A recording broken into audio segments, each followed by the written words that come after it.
Much of the popular and scholarly discourse around forgiveness implies that it can either undo, restore, or erase the past. But the common delusion that an act in the present can somehow rectify a wronged past is in fact the hallmark of retribution's magical thinking, not of forgiveness's realist grief. It is part of why the language of moral debt is so ill-suited to sin and forgiveness. If you take $5 from me, you can give $5 back, with interest even, depending how we define repayment. But if you kill my brother, no act can restore what has been lost.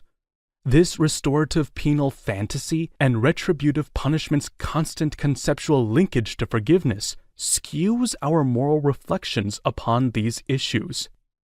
I seek to sever this linkage and suggest that whereas punishment too often attempts vainly to will backward in time, forgiveness should in fact seek to do exactly the opposite, to be available to a difficult future.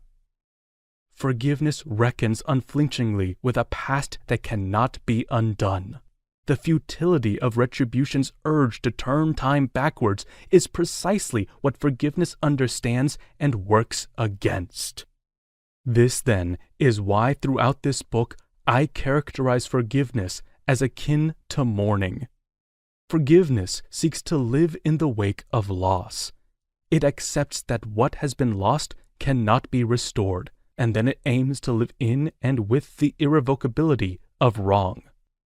If forgiveness is a moral good, then it is good only in the sense that mourning might be construed a social or psychological good, not because mourning itself is a wonderful and enjoyable thing, but because it is the way we learn to struggle with and through and in a loss we cannot redeem.